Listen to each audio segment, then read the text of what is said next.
Her initial cries for help were ignored and taken for nothing more than a childish prank meant to frighten other beachgoers. In this video, we'll tell the story of Sarah Whiley, a young woman who met her end in the shark-infested waters of Amity Point on North Stradbroke Island, Australia. There are many versions of this story out there. This one is based on recurring details that can be found in most, if not all of them. Make sure to let us know what you think really happened in the comments below. January 7, 2006. 21-year-old Sarah Whiley was visiting North Stradbroke Island with several of her friends from a church group. They were having a normal, fun day at the beach in the waters of Amity Point, where they were renting a holiday house. They were tourists on North Stradbroke Island, and with this came a serious fault. Unlike locals of the island, Sarah and her group didn't know just how dangerous those particular waves were, and they weren't aware that in those weather conditions, sharks were more likely to come closer to shore, dangerously looking for any source of nutrition. As the day was coming to an end, Sarah Whiley unwittingly rushed toward a fateful, bloody encounter, one that would spark a conversation about the safety of Australian waters. Also known as Straddy, or North Straddy, North Stradbroke Island is located in the Australian state of Queensland, just some 19 miles southeast of the center of Brisbane. It's the home of Amity, a rural town which is scarce in locals but abundant in tourists. The village is situated on the northwestern point of North Stradbroke Island, known as Amity Point. Directly adjacent to it lies Rainbow Channel, the entry to Moreton Bay. The channel is close to shore, but it's also tidal and deep. As the locals know, shark sightings aren't rare. But Sarah Whiley wasn't a local. She was a tourist who loved swimming, and she was good at it. She had been swimming before she could even walk. According to her family, being in water was Sarah's second nature. It was normal for her to push her limits as she moved swiftly through the waves. But as fate sometimes has it, her biggest pleasure would also bring her untimely end. January 7, 2006 was an extraordinarily overcast day. The sky was completely covered in clouds, and there wasn't much light. Even more, there had been a fairly big storm the previous night. That meant that the water was still murky and quite dirty. There was a lot of wash-off. Still, it wasn't enough to deter 21-year-old Sarah Whiley and her church friends from taking a swim. The group of friends got in the waters at Amity Point. The beach was unpatrolled, which may have contributed to the appeal of the place. The day was slowly coming to an end, but there was still time for a couple more minutes of frolicking in the waves. It was initially reported that Sarah Whiley was swimming in water not even up to her neck when disaster struck. However, according to witnesses, the girl swam out of the clear shallows and into the deeper water of Rainbow Channel.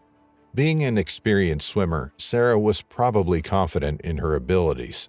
But as it turned out, she shouldn't have been worried about her prowess. Instead, she should have been worried about what hid beneath the waves. Soon she came upon marker buoys signifying the presence of drumlines. Drumlines are aquatic traps meant particularly for large sharks.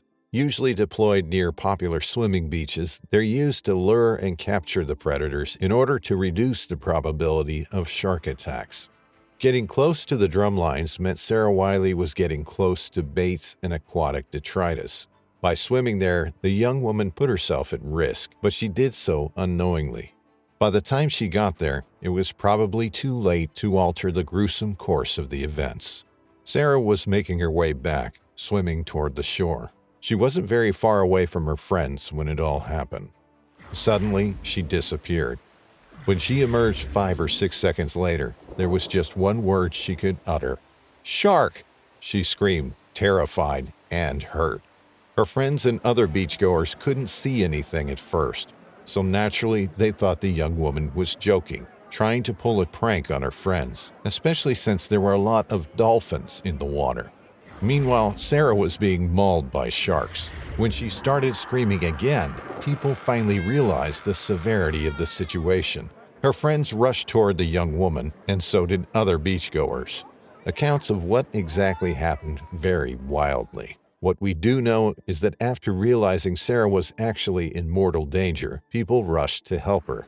Among them was Josiah Tupou, who was at the beach with his pregnant wife and his 5 kids. When he heard the screams of terror, Josiah sprung into action. There was a chance the girl was only joking, yes, but what if she was drowning and yelled "shark" because she knew it would catch the attention of more people? Or what if there were truly sharks in the water, attacking her?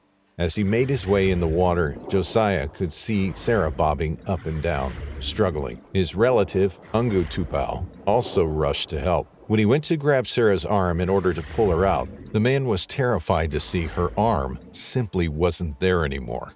Rescuers finally managed to get Sarah out of the water. They used towels, trying to stem the blood flow. Sarah's injuries were extensive. It was plain to see her condition was critical. The girl was bleeding heavily. Her arms, her legs, and her torso had all suffered horrific injuries. When Queensland ambulance paramedics reached her, Sarah was barely alive. Her friends and other beachgoers were left in shock, hugging and crying long after paramedics had departed with Sarah. She was airlifted to Brisbane's Alexandra Hospital and was reportedly rushed into surgery. It wasn't enough to save her. 21-year-old Sarah Whiley died shortly after due to massive blood loss and shock. All beaches within more than a mile stretch, both east and west of the spot of the attack, were immediately closed. Although they weren't 100% sure, investigators made an educated guess and assumed multiple sharks were responsible for the attack. Police and fishermen set off to search the waters, trying to find the sharks, although they knew it was a virtually impossible task. The attack sparked a conversation about safety measures, mainly because that particular beach was protected by Queensland's Shark Safety Program and had been so since 1997. Then Acting Premier Anna Bligh ordered an investigation to assess whether the program was still effective. According to her, the attack proved the Shark Safety Program wasn't an impenetrable barrier between bathers and sharks. Initial reports said Sarah had been swimming with her dog, which was reportedly what had attracted the sharks in the first place. But these accounts soon proved to be false. In fact, there wasn't one specific reason for the attack. There were multiple ones. The gloomy weather and the murky water contributed to the events. And obviously so did the fact that Sarah had unwittingly swum too close to the baits. The hour was also a factor, with the attack reportedly happening sometime around 5:30 p.m. in the afternoon. And it all happened in January, when sharks are particularly active in the region.